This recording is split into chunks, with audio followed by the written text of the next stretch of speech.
सुमित गोधरा जी, किशन राम नाइक जी, सहीराम बिश्नोई जी, मंच पर विराजमान सभी वरिष्ठ महानुभाव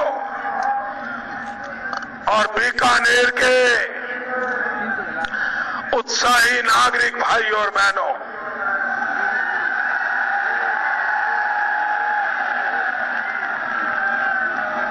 कुछ दिन पूर्व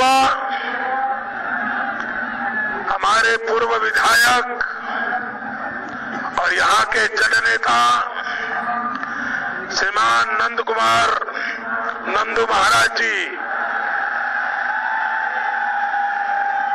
वो हमारे बीच नहीं रहे। मैं नंदू महाराज जी को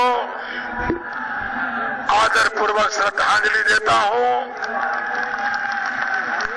परमेश्वर से प्रार्थना करता हूं कि उनके परिवार को ईश्वर शक्ति दे। भाइयों बहनों, सबसे पहले मैं आपकी क्षमा मांगता हूं। लोकसभा के चुनाव में मुझे बीकानेर आना था। मैं राजस्थान पहुंच चुका था, लेकिन हवा मुझे यहां आने नहीं देती थी। मौसम बिगड़ गया, मैं यहां आ नहीं पाया और शायद इतिहास में ऐसा पहली बार हुआ होगा कि मैंने मोबाइल टेलीफोन पर से बीकानेर की जनता को संबोधित किया था।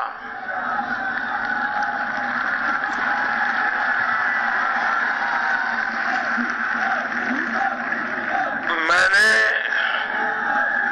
उस समय आया नहीं,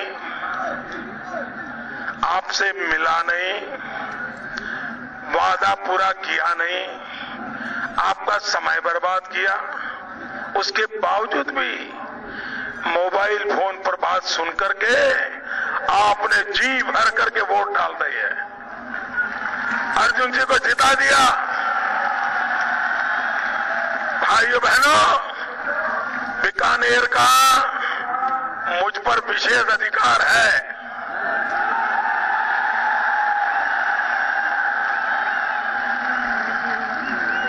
लोग बीकानेर के भुजिया, पापड़, रसगुल्ले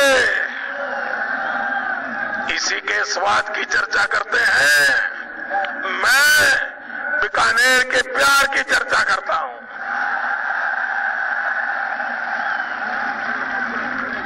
आपने मुझे प्यार दिया है, सम्मान दिया है, मैं आपका बहुत आभारी हूं। भाइयों बहनों, ये विशाल दृश्य ये इस बात की गवाही देता है कि हवा का रुख क्या है।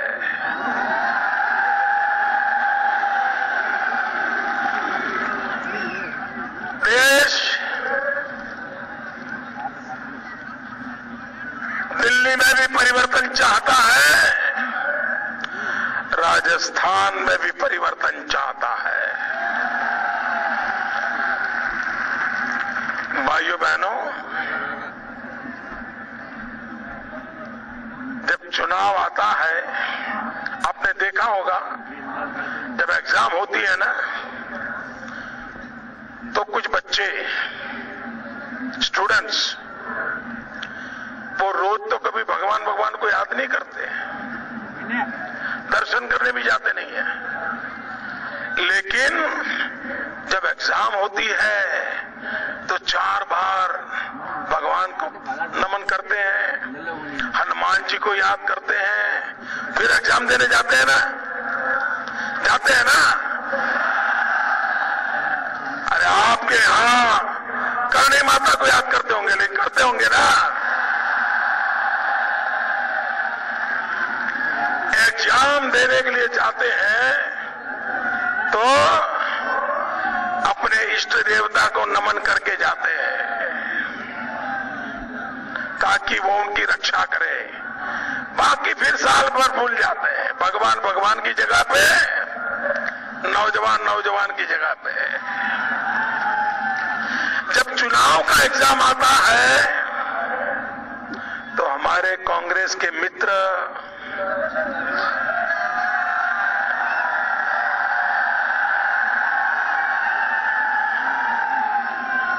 गरीबों की पूजा में लग जाते हैं, माला फेरते हैं, गरीब गरीब गरीब गरीब गरीब। भाइयों बहनों, मजा देखिए। आप अगर यहां कोई अभ्यासु स्वभाव के मेरे पत्रकार मित्र हो, कॉलम राइटर हो, तो मेरी एक प्रार्थना है।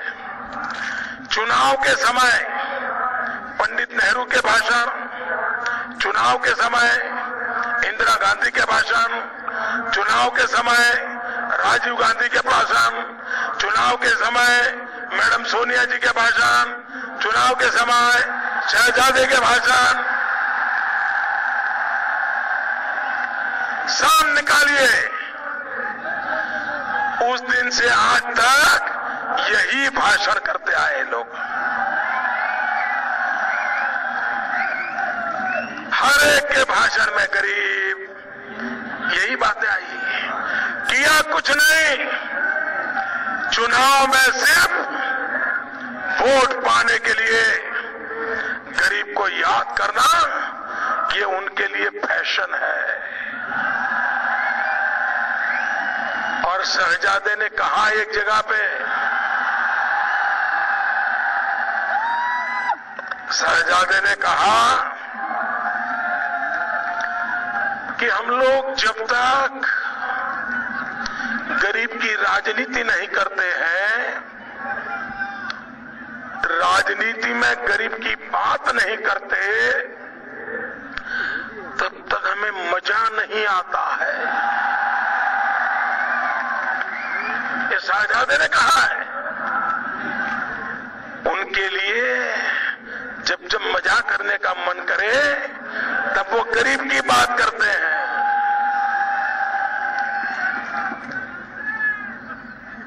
भाइयों बहनों, हम जब गरीब की दुर्दशा देखते हैं, उसके हालात देखते हैं, तब हम बेचैन बन जाते हैं, हम परेशान हो जाते हैं। उनको मजा आती है, हमें परेशानी होती है।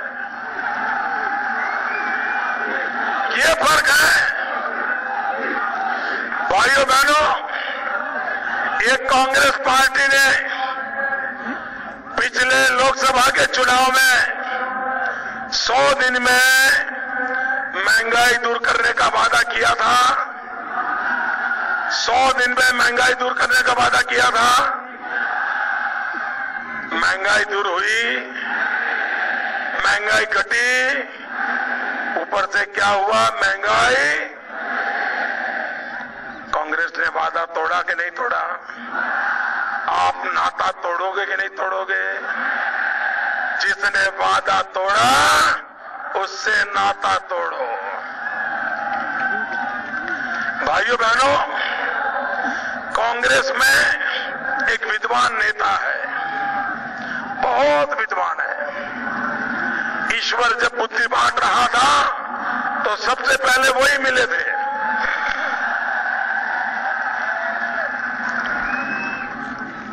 अकबर के दरबार में नवरत्न हुआ करते थे। मनमोहन सिंह जी के दरबार में इन नवरत्नों के बराबर एक है। वो कहते हैं महंगाई का कारण इस देश के गरीब लोग हैं। आपके गले उतरता है भाई? गरीबों के कारण महंगाई बढ़ी है, ये आप मानने को तैयार हैं? उन्होंने क्या कहा? उन्होंने कहा कि गरीब पहले सूखी रोटी खाता था, लेकिन अब गरीब 2-2 सब्जी खाता है, इसलिए महंगाई बढ़ गई। वाह क्या सीन है।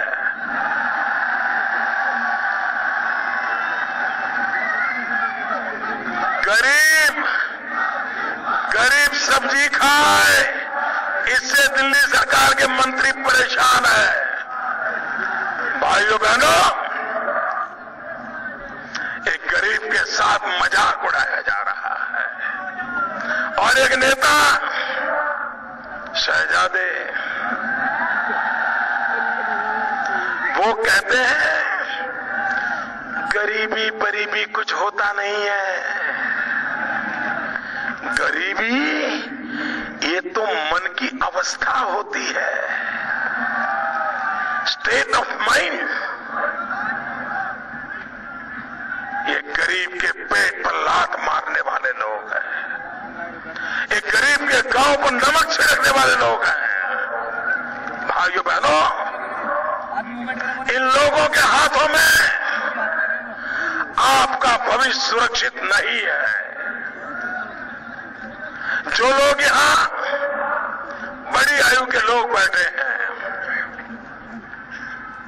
आजादी के पहले जिनका जन्म हुआ था, आजादी के तुरंत बाद जिनका जन्म हुआ था, मैं आपसे पूछना चाहता हूं, आपने जिस मुसीबतों में जिंदगी गुजारी, आपको जिन कठिनाइयों को झेलना पड़ा, क्या आप अपने संतानों को उसी मुसीबतें झेलने के लिए मजबूर करना चाहते हो? क्या आप अपने नौजवान बेटों को रोजी रोटी के लिए भटकने के लिए जाने पड़े, ऐसा चाहते हो? आप चाहते हो कि गरीब को खाना न मिले? क्या पानी के बिना तरसना पड़े, ये चाहते हो? भाइयों बहनों, 50 साल तक इन्होंने यही हाल रखा है। और इसलिए भाइयों बहनों, ये मध्य प्रदेश, ये राजस्थान, ये बीमारू राज्य माने जाते थे।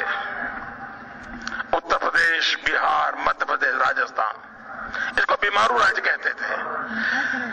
मध्य प्रदेश ने भाजपा को चुना, 2 बार लगातार चुना, और उसका परिणाम यह आया कि आज मध्य प्रदेश के माथे पर से बीमारू राज्य का कलंक मिट गया।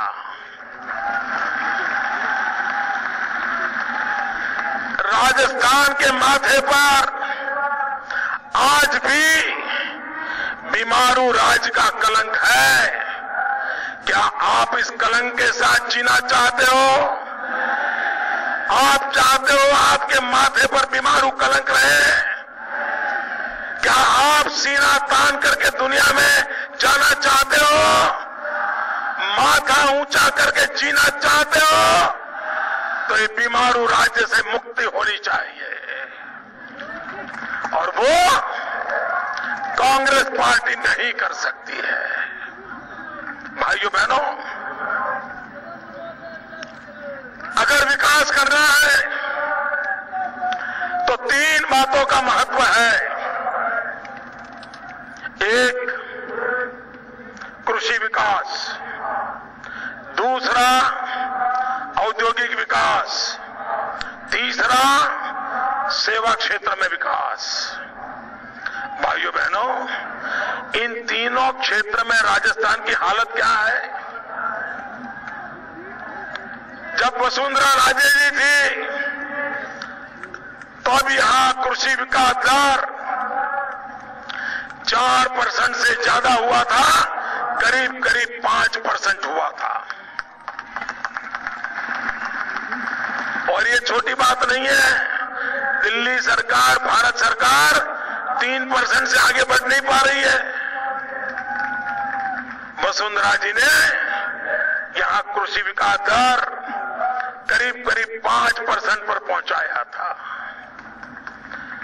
और ये बंटाधार सरकार ने क्या किया? ये बर्बादी का बंजर करने वाले लोगों ने क्या किया? आपका कुर्सी का दर 3% से भी नीचे ला करके रख दिया है। आप मुझे बताइए, गांव गरीब किसान का क्या होगा?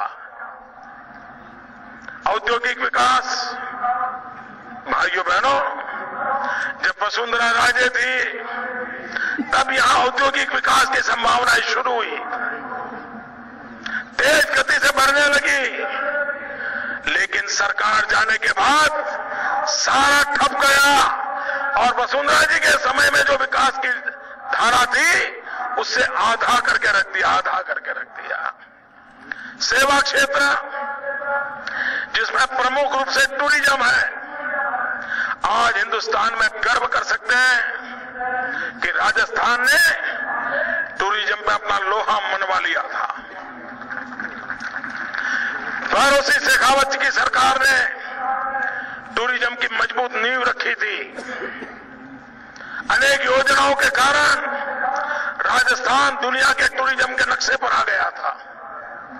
आने वाले दिनों में दुनिया में टूरिज्म का $3 ट्रिलियन का बिजनेस होने वाला है। आप कल्पना कर सकते हैं, एक जमाना था पूरे हिंदुस्तान का जो टूरिज्म था उसमें 5% योगदान अकेले राजस्थान का होता था। आगरा के बाद सबसे अधिक टूरिज्म को लाभ मिला राजस्थान को मिला, लेकिन ये महाशय बैठे तब से डब्बा गुल हो गया। कानून व्यवस्था के कारण, बलात्कार की घटना में 52% वृद्धि के कारण, खून लूट इसकी वृद्धि के कारण यहां टूरिज्म जो था वो खत्म होता जा रहा है। आपको जानकर के हैरानी होगी, राजस्थान की आर्थिक व्यवस्था की रीढ़ की हड्डी है टूरिज्म। वसुंधरा राजे से समय जो था आज उससे आधा हो गया, आधा। भाइयों बहनों, टूरिज्म एक ऐसा व्यवसाय है जो कम पूंजी निवेश से हर एक को रोजी रोटी देता है, नौजवान को काम देता है,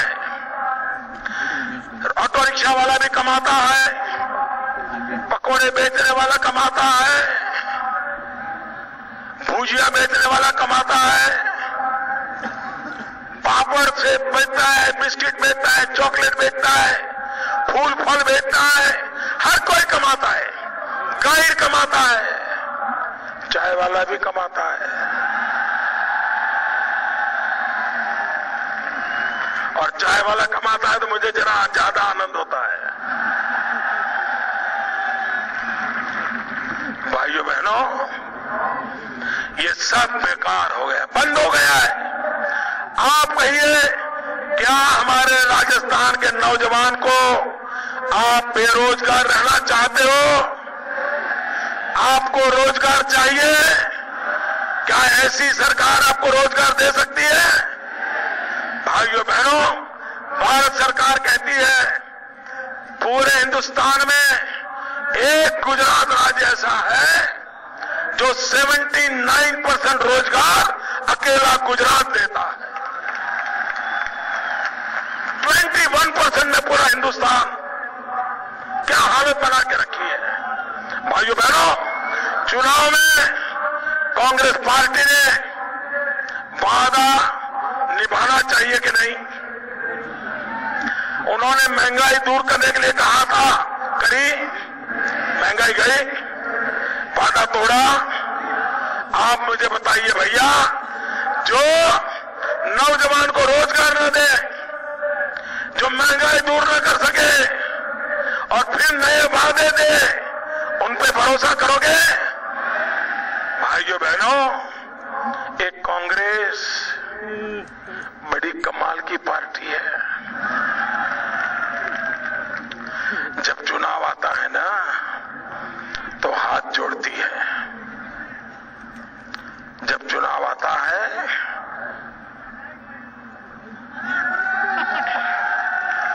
चुनाव आता है तो हाथ जोड़ती है, फिर हाथ मिलाती है, फिर हाथ दिखाती है, फिर हाथ आजमाती है और मौका पड़ गया तो हाथ की सफाई शुरू। आप मुझे कहिए भैया, ये दिखाते हैं एक हाथ और लूटते हैं दो हाथों से।